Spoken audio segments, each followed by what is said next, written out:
Hello everyone, and welcome to the Chapter 9 lecture over genes and inheritance. We're going to have our learning objectives coming across the screen here. Again, I have every confidence that you have the ability to read through these if you really want to. So starting off with the inheritance of genes, you are going to receive half of your genetic makeup from your mother and half from your father, which is going to lead to humans having 23 pairs of chromosomes. So 46 in total, 23 from mom, 23 from dad, which in this instance we're going to call a maternal copy and a paternal copy. The paternal copy is going to be from the father, maternal is from the mother. The example that we have on our little screen here is going to be something called fish odor syndrome. This is a condition that has absolutely nothing to do with an individual's hygiene. It has everything to do with the inability to metabolize a certain protein, which is going to result in an individual, their skin smelling like rotting fish. This is an inherited disorder, and you need to have at least one allele from both parents that is going to essentially code for that phenotype. So remember, genotype versus phenotype. Our genotype is going to be what that genetic information says that affects the phenotype, which is going to be that physical display of the genotype. So some traits are going to be controlled by a single gene. As far as heredity goes, this is the passing of characteristics from parent to offspring through the parent's genes. Some genes are going to control for certain aspects of various features. This can be hair or eye or skin color. Sometimes this can be nose shape or eye shape. In the example that we have on the screen, offsprings sometimes very closely resemble their parents more than they'll resemble unrelated individuals in a population. That is an example of heredity. In this case, you wouldn't ever have to guess who the parent of Jaden Smith is. It's very obviously Will Smith because they look like an older and younger version of each other. They're very, very similar in their features. Now, you may be kind of questioning, some people have a tendency to look alike, but they're not related.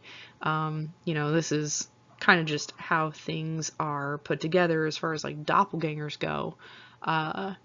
People can look alike. There's only a certain amount of ways that features can arrange themselves, and you will have repeats.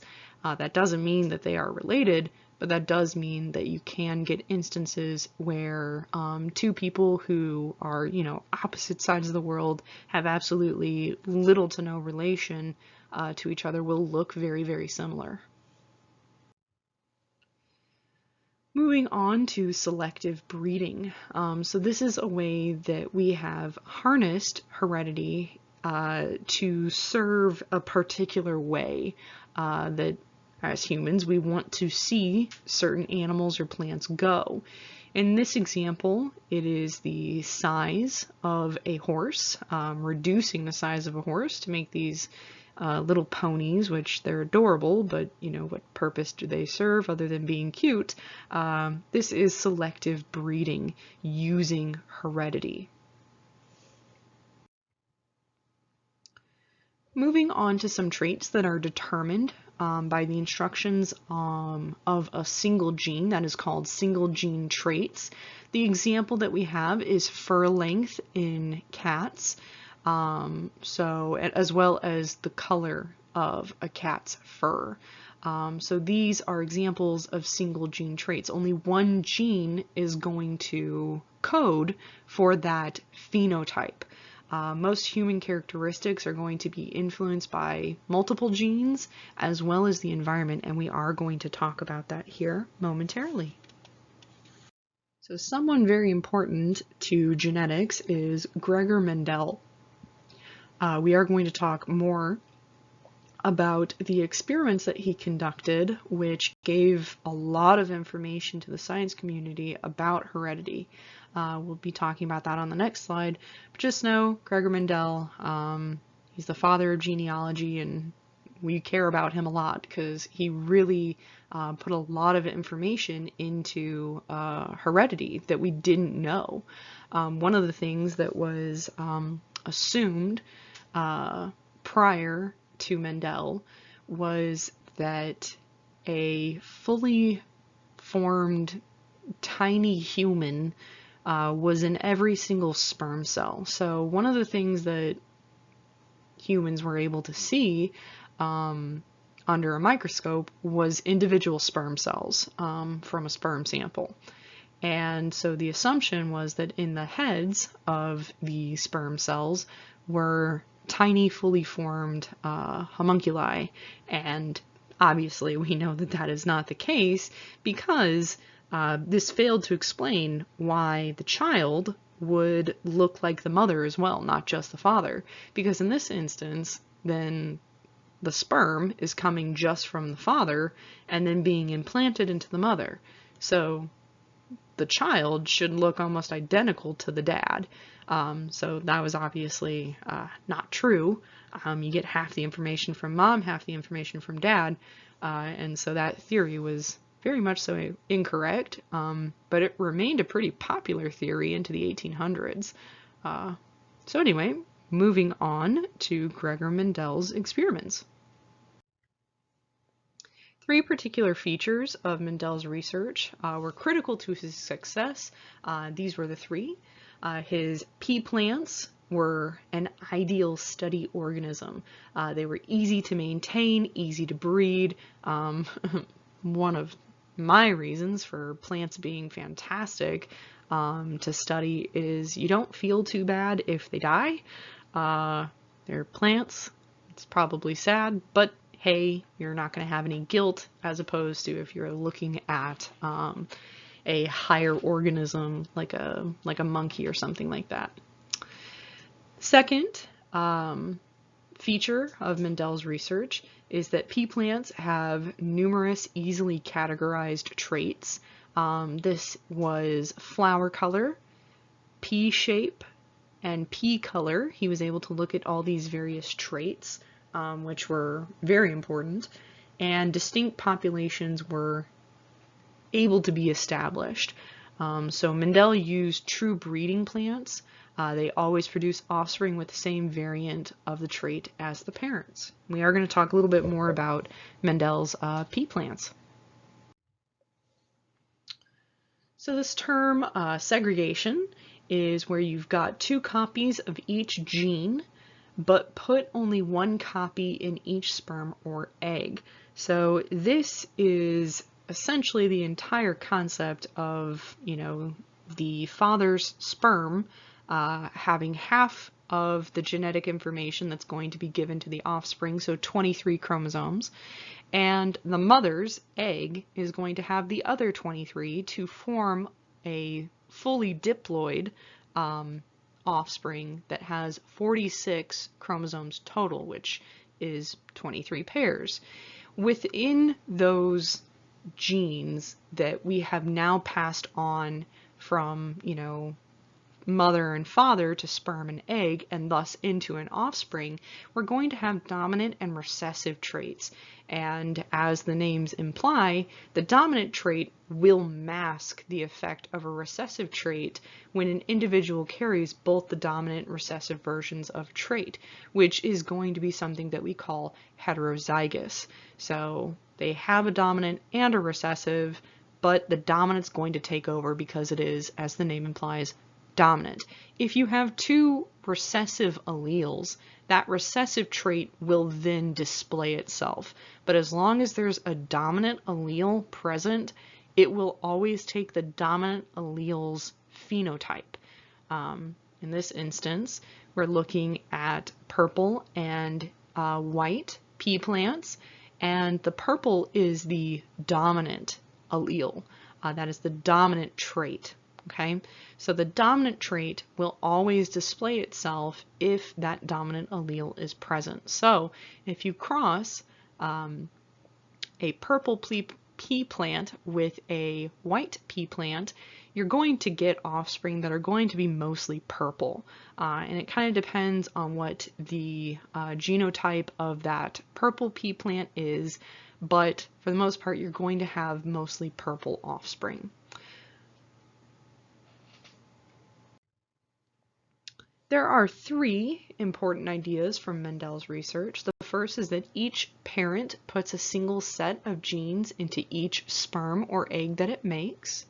The second is that the offspring will receive 2 copies of the instructions for any trait.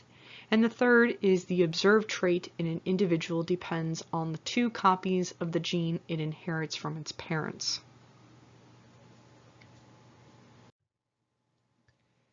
Moving on to Mendel's law of segregation, which we talked about that before, but if you need a nice little definition here, you can write this down. Of the 2 copies of each gene everyone carries, only one of the 2 alleles gets put into each gamete. And, you know, on the screen here, we do have a visualization of Mendel's law of segregation using the pea plants. So we have on the left and the right at the top heterozygous pea plants going through meiosis, which we've talked about meiosis. If you need a recap, I'm pretty sure that's that last lecture that I gave. So we have that process of meiosis getting to our fertilization process. So that middle row is the gametes, but then the bottom row is the fertilization itself. So we have eggs that are being fertilized. That means that those gametes are coming together and they're forming either homozygous, recessive, heterozygous, or homozygous dominant. So you only have about 3 options as far as those gametes are going to be combined is concerned, and those are them. So when we observe an individual's phenotype, it's not sufficient enough to determine the genotype. Just seeing it isn't always what's underneath the surface. So in the case of skin color, especially for humans, there's many different genes that is going to code for skin color. And skin color is going to just be how big and how much melanin you have in your skin, which melanin is a pigment protein which gives your skin its pigment, its color. If you have more melanin and the molecules are bigger, they are going to cause darker skin. When you have less melanin, you have lighter skin. But there is an instance that is a recessive trait where you're going to have some defective alleles, defective genes, that is going to cause a complete lack of melanin, and that is something we call albinism, which is what we are looking at on the screen here. The deer on the left is a normal furred deer, and then on the right we have an albino deer. And I think we've talked about phenotype versus genotype, but if you need to write it down again, do make sure that you know that the phenotype is the physical display of what the genotype is saying. So the genotype is like that coding in your DNA, and that is going to determine what the phenotype or the physical appearance is going to look like. And do make a little note that phenotype doesn't always have to be what you see on the surface. This can also be like your blood type. Your blood type is a phenotype. Okay, moving into how to use a Punnett square. So Punnett squares are going to help us determine what the likelihood of two individuals breeding, what their offspring is going to be. So in this first Punnett square, we're looking at a mother giraffe who is an albino. That means she's going to be homozygous recessive, and we're going to display these alleles as lowercase m, lowercase m. She's going to breed with a male giraffe who is dominant for a normal giraffe coloring, that nice orange, yellow, brown spottedness. So he is homozygous dominant. Again, mother is homozygous recessive, father is homozygous dominant with that capital M, capital M. So what we do is we put their gametes, so those two M's, along the top and then along the side there, representing along the top the mother and along the side the father. We are then going to combine the M's that the mother and the father can provide, which in this instance, both mother and father can only provide either a lowercase m or a capital M, which means that all of their offspring are going to be heterozygous, capital M, lowercase m. But they are going to display that dominant trait from the father because they have that dominant allele. If the father was heterozygous, then they would have one offspring who would potentially be albino. But as it stands, because they are both homozygous, all of their offspring are going to be heterozygous. In the second Punnett square, we have a mother and father giraffe that are both heterozygous. They have a capital M and a lowercase m. They have the dominant allele and the recessive allele, which means that they are going to have a 25% chance that their offspring is going to be an albino. So you can see how those lowercase m's match up there in the bottom right square, which means that the other offspring are potentially, or the odds are more in the favor of having a normal furred giraffe because they have that capital M, at least one capital M, one dominant allele. If they have two recessive alleles, those lowercase m's, they will be albino, which is homozygous recessive, but it's more likely that they will all have normal coloring. Chance also plays a very important role in genetics. It's not always so cut and dry as we make it with those Punnett squares. A lot of it comes down to chance. And you can look at this at families.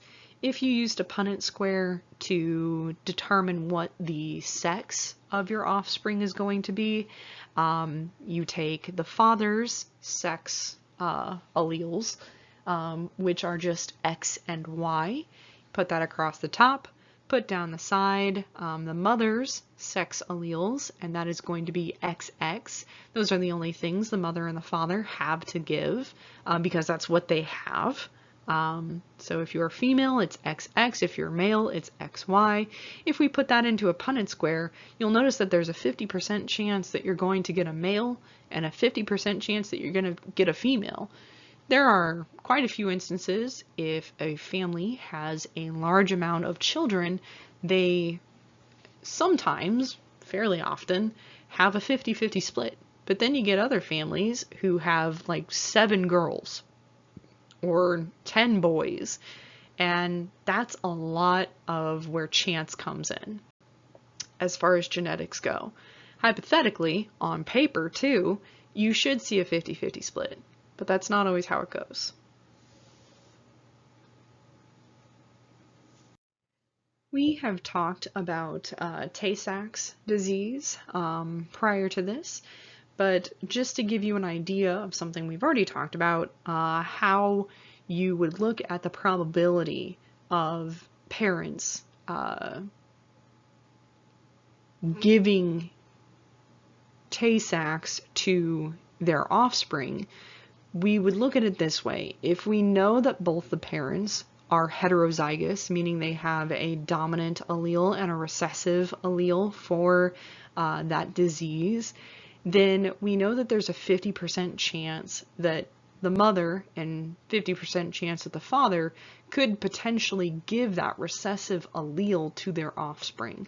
So with that being the case, we can do a little math here. So we take 0.5, multiply it by 0.5 because it's a 50% chance, which would give us 0.25, which we would times by 100 to give a percentage, and that would give us a 25% chance that the child will have Tay-Sachs.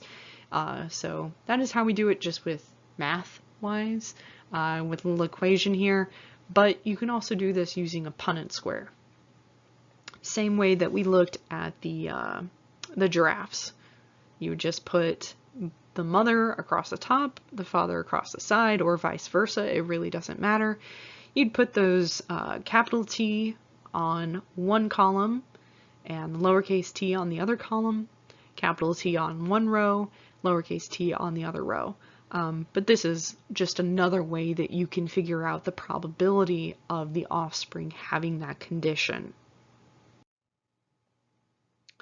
Next up, we're going to start talking about a test cross. What test cross do is it allows us to figure out which alleles an individual might carry.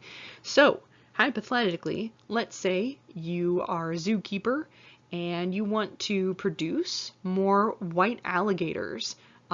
Because people like white alligators. They're kind of cool looking, a little bit scary, but more or less very intriguing. Probably wouldn't do very well in the wild, but as far as in captivity, we dig them.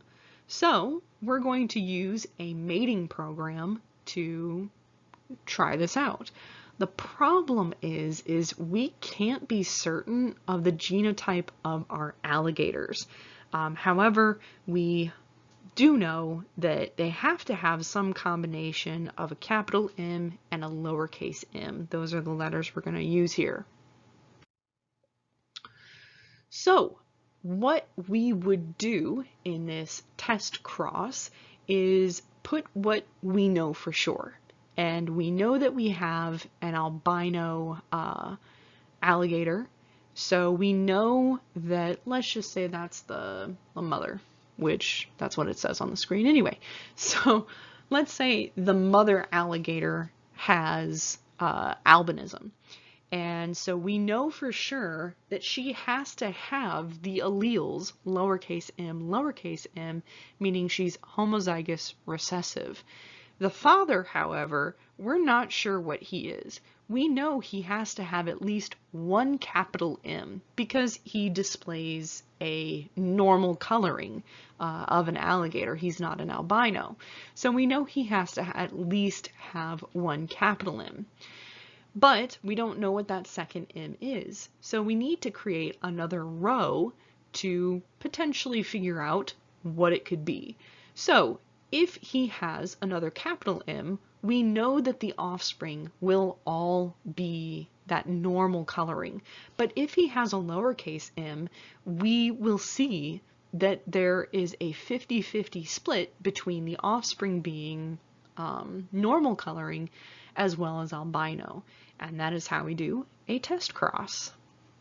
And how we can, solve our problem of not having enough albino alligators at our zoo.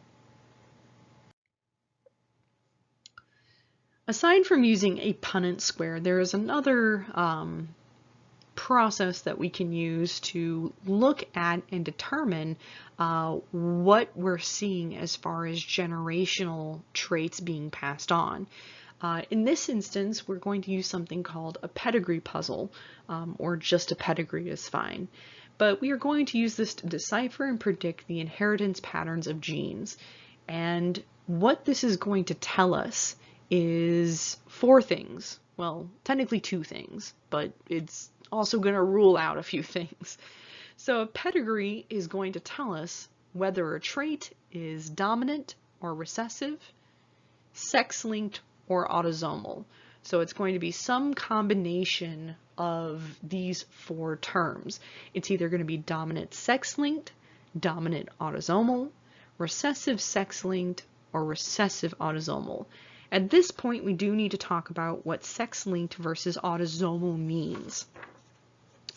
Sex-linked is going to be where the allele information is going to be linked to the X chromosome. Now, the X chromosome is going to be associated more closely with the information that the egg from the mother is going to have. Every egg that a female has at least one X. Sometimes it can have 2 or 3 multiple X's, but it's going to have at least one. When it comes to male's sperm, it's going to contain an X or a Y, and sometimes it's going to have more of that, which we talked about in that last lecture. But regardless, it's going to have an X or a Y at its base level. So we are going to look more at sex-linked traits on the X chromosome. There's nothing on the Y chromosome that we're particularly concerned about, but the X chromosome we are. So this is going to be traits that are passed on that X chromosome, typically from the mother. The other term, autosomal, just means all of the other chromosomes. So autosomal is referring to chromosomes 1 through 22. The 23rd set of chromosomes are those sex chromosomes, X and Y or XX. So here we are looking at a pedigree puzzle, which is displaying a condition called anury. Anury is going to be a condition in dogs and other animals like cats, in which they are born without a tail. So keep in mind, this is a genetic condition. This is not an animal that has their tail cut off. They are born without a tail. Good example, corgis. Corgis do not have tails, they have anury.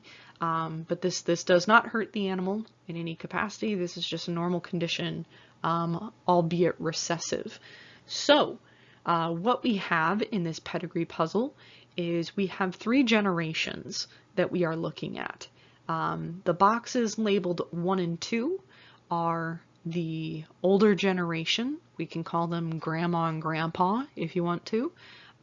The circle is a female, the square is a male.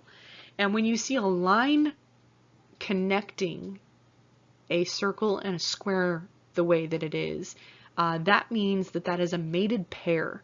And when you see a line coming down from that and then bifurcating in some capacity or splitting, that means those are the offspring of that mated pair.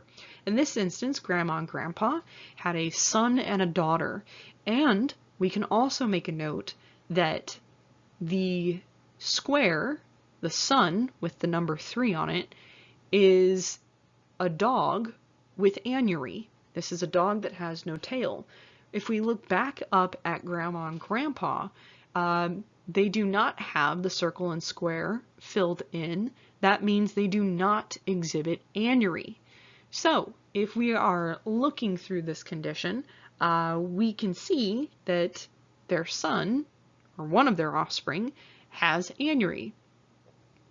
That tells us that both of the parents potentially have that allele to pass on. That recessive allele was passed on to the offspring.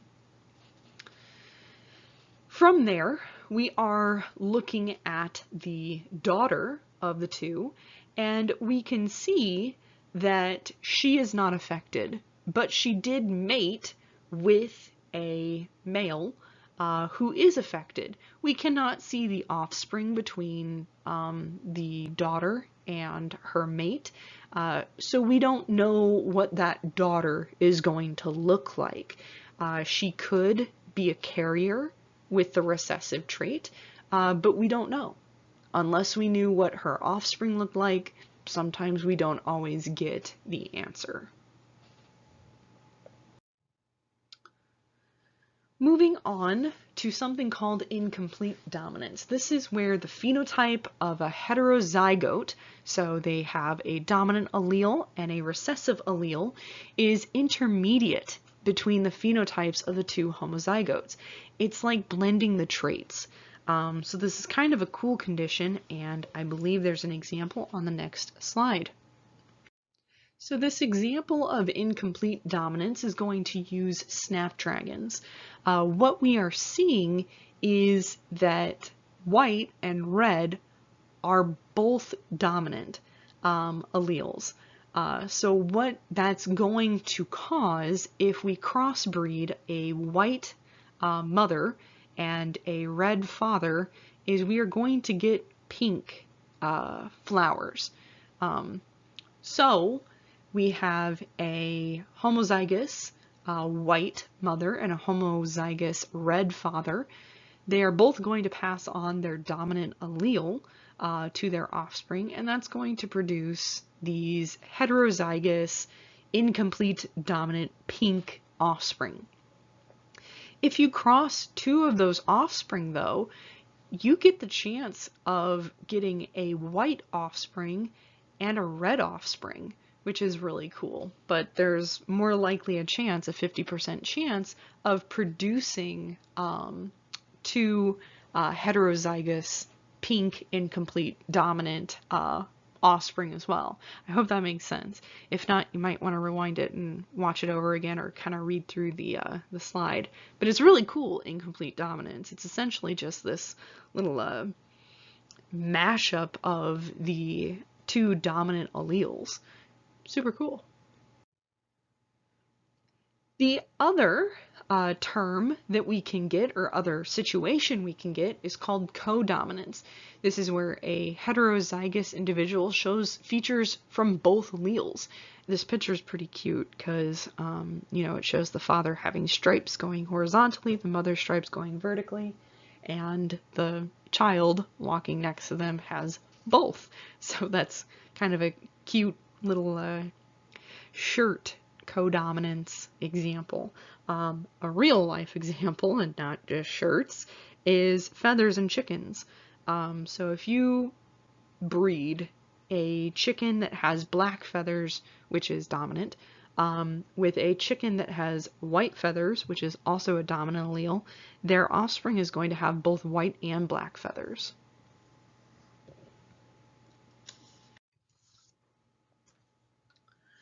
So moving on to another like super cool topic. This is one of my favorite things to talk about, is blood, which probably sounds weird. You probably didn't expect to hear that, but blood's really interesting. It's really, really cool, and it has a tendency to be a little bit confusing, which is okay. But what happens with blood is that there are actually three alleles that two of them are codominant. So that is the A and B. But you also have this lowercase I, which is going to be the recessive allele. So there are 6 genotypes that you can get. Combinations of the A's together, combinations of the B's together, combinations of the A and the I, the B and the I, AB together, which is our example of codominance. And then you can get the recessive, which is II. What these genotypes will then translate into is 4 different phenotypes. So anything that has just A's, or an A and a lowercase I, you're going to get type A blood. For the 2 capital B's and the B and the I, you're going to get type B blood. And if you get those codominant alleles, where you get A and B, you get AB blood. So you get both of them. But if you get neither A, neither B, and you get the recessive allele, that lowercase I, and the absence of the A and the B, you get type O. And that absence will make a little bit more sense on the next slide. Okay, so how do we get these types of blood and a little bit more about them? So we have something called antigens. Antigens are like signposts in the body's immune system. I also think of them more as like IDs. These antigen IDs are going to be studded around the surface of the red blood cells. If you take a look at this little illustration down here, you're going to see the antigens going across the top.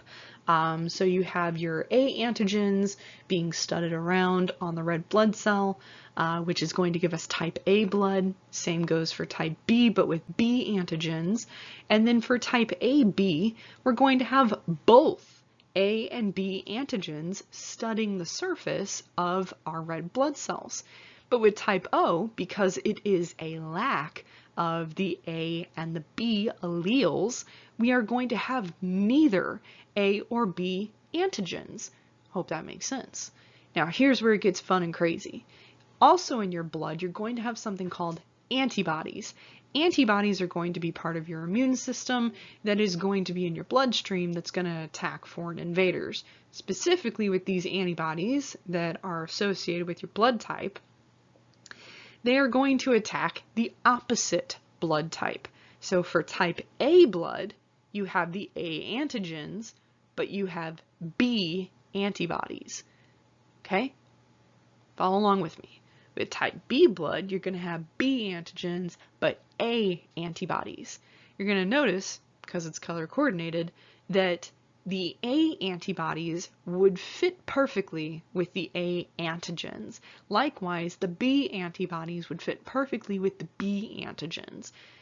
So if someone with type A blood were to inject their blood into someone who is type B, those antibodies in the type B blood, those A antibodies, are going to attack that A type blood because of those A antigens. It's going to start clumping and causing a fuss. Antibodies are kind of like bouncers in a club. They are going to make sure that anybody who is causing a fuss or shouldn't be there isn't there. They're going to kick them out. They're going to, maybe rough them up and then kick them out. In this case with blood, the antibodies are going to coagulate, which means they're going to clump, and also cause an immune response. So either way, it doesn't want that there, so it's not going to be there. We're going to try to get rid of it. Here's where it gets fun. So type AB blood, remember, has A and B antigens, but it has neither A or B antibodies, because if it had one or the other, or both, it would be attacking its own antigens, so it can't have any. Type O has both A and B antibodies. So what that means is someone who is type A, type B, or type AB cannot donate blood to someone who's type O. Type O blood needs to receive O blood. Contrary, type O blood can donate to type A, type B, and type AB. This is why type O, specifically O negative, is the universal donor. Type AB blood is the universal recipient. So now you know something maybe you didn't know before. It's kind of cool. So if you know your type of blood, which I am A positive, it's kind of important to know who you can receive blood from. Very important. All right, moving on to multi-gene traits. So this is something called polygenic. This is where traits are influenced by many different genes, and these are continuously varying. So when the effects of multiple genes contribute to the ultimate phenotype, it is described as an additive effect. So many behavioral traits are also influenced by multiple genes. An example of a behavioral trait in this instance is going to be autism. So one of the things I kind of want to get across here is that we have talked about Down syndrome, but that is different from autism. Okay, sometimes people get them a little bit mismatched, or they think that they're synonymous.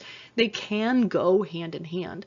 but they are two separate conditions, but they can go together, okay? So autism is a developmental disorder that seems to be the result of alterations in numerous genes. Possibly 10, 20, or more different genes are going to be involved in that. And there is a broad spectrum of autism, which can be caused from genes. It can also be caused from environmental factors. So autism itself, you can't say that there's one pinpointed thing that causes it. There's many different things. Very, very wide variety of symptoms as well that goes under autism. Autism is this huge umbrella as far as behavioral traits go. So just so you know. Okay, so sometimes one gene influences multiple traits. So this is a term called pleiotropy. There we go. We're going with that. Pleiotropy. You know, I can't always get it right every time, guys. So this is going to occur when one gene influences multiple unrelated traits. So one thing that we've talked about, at least in the lab, is sickle cell anemia, or sickle cell in general.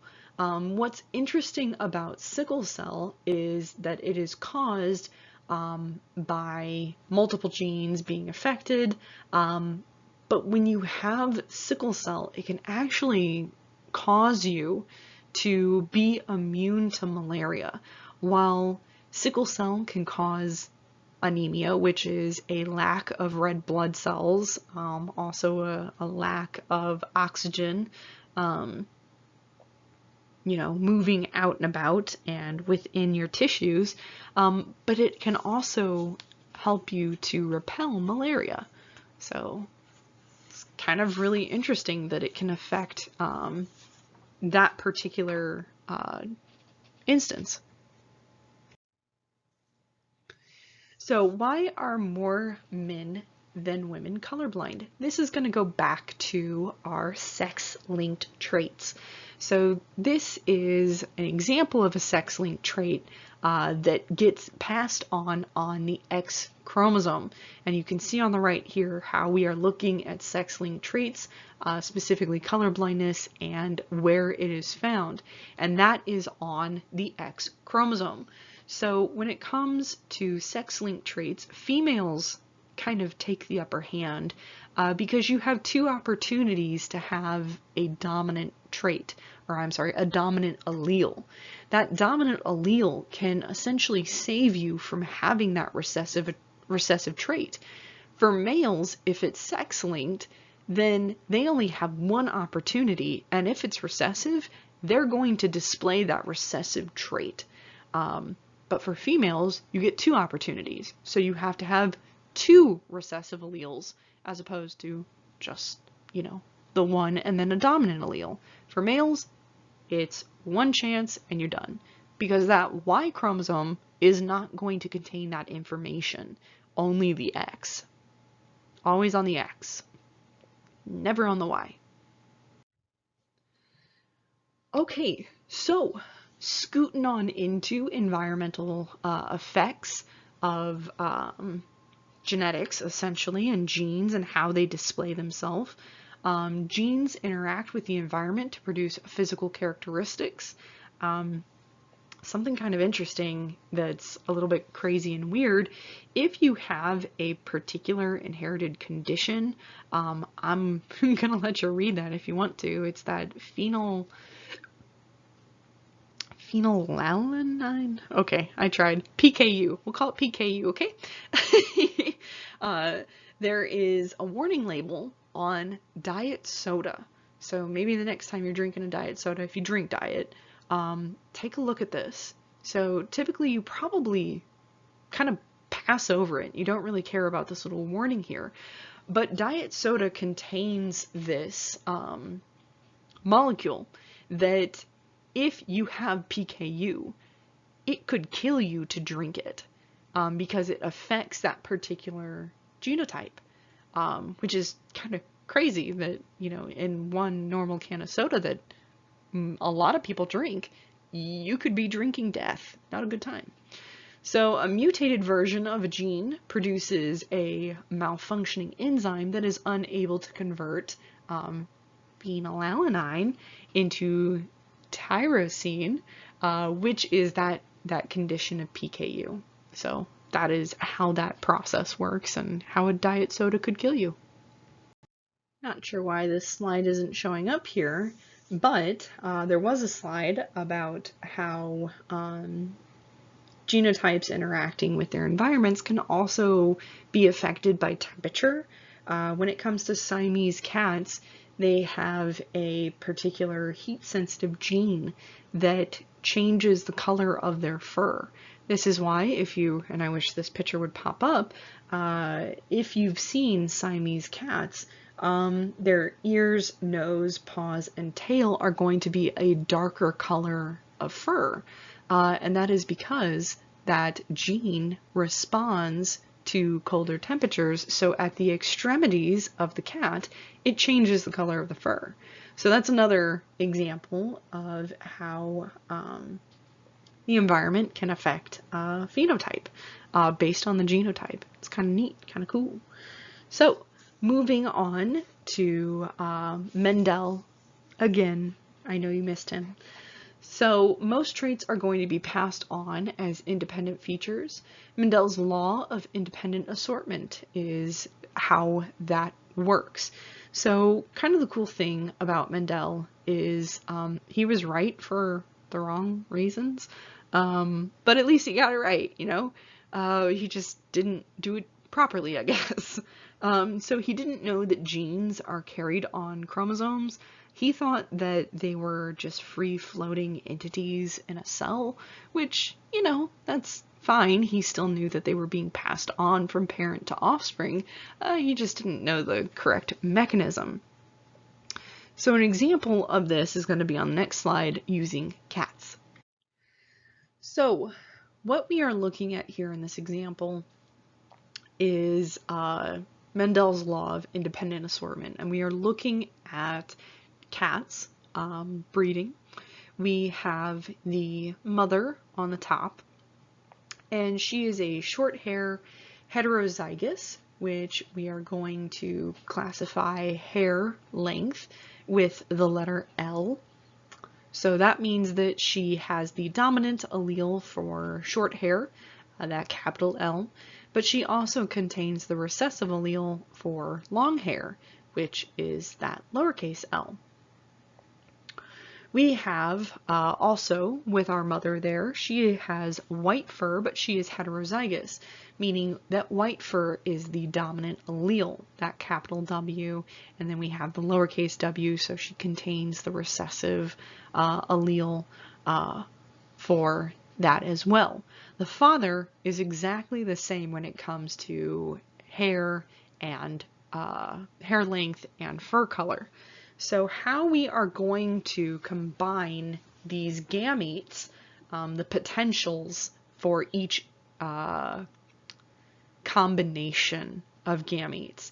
So we are going to do a capital L with a capital W, capital L with a lowercase w, a lowercase l with a capital W, and a lowercase l with a lowercase w. That gives us all the possible combinations of those alleles. The mother and the father are going to look exactly the same as far as their potential gametes that they can pass on. So, you know, capital L, capital W, etc., etc. We are going to then put that into this insane 16 square Punnett square, which then gives us the vast majority of our offspring will have white fur as well as short lengthed hair. So that is the vast majority of our offspring there. But we are going to have some orange mixed in there as well as some long hair. But you'll notice that of all of the traits, the one that is least likely to happen is going to be a recessive, all recessive traded individual, and he's in the bottom right corner there. So he's going to have long hair as well as orange fur. So that is where we are getting that. So you can figure out the ratio of offspring. They are just that combination of short hair or long hair to white fur or orange fur. That's how you do that. So you figure out your ratios there. So this is also known as a dihybrid cross, which there's a good chance if you haven't done the lab yet, this is how you do that. If you have done the lab, hopefully this was a nice little refresher. So we do need to go over a few of Mendel's law of independent assortment. This is where an individual who is heterozygous for two traits is referred to as a dihybrid, which is what we were just talking about. And when we're crossing those two, it's a dihybrid cross. So what I was mentioning on that last slide. When neither of two traits influences the inheritance of the other trait, it is said that they are inherited independently of each other, which is Mendel's law of independent assortment. And sometimes genes do not follow the law of independent assortment. So just in case you were wondering if it always goes that way, nope, it sure does not. Moving on to something called linked genes. An example of a linked gene or multiple linked genes is red hair and freckles. These are genes on the same chromosome that are sometimes inherited together. And I love this picture. If you know who that is, it's Lindsay Lohan. Bless her heart. She is a beautiful redhead with very beautiful freckles, but sometimes doesn't make the best choices. So when genes are close together on the same chromosome, sometimes they're inherited together. So this example, red hair and freckles, called linked genes. So gene linkage. Alleles, again, closely related, are closely linked on the same chromosome and often pass to offspring in one bundle. So this is that process. Excuse me. We have our linked genes on that homologous maternal copy, and then our non-linked genes, which are kind of the vast majority of that. So linked genes are going to be located close together on the same chromosome, and this is displayed as our red and yellow bands. The non-linked genes are located much further apart. Those are the blue and red or blue and yellow bands. So when you have meiosis happening and that crossing over occurring, you're going to have those linked genes more likely to get passed on together when you have that crossing over occur, so that when you end up with your gametes, those 4 unique haploid gametes, they will still contain those linked genes together. They'll stay together. And that is the end of chapter 9. I hope you enjoyed it. I'm sorry if I sound a little lackluster. I'm a little under the weather, but I hope you had a good time, learned a little something, and of course, as always, you can email me and make good choices.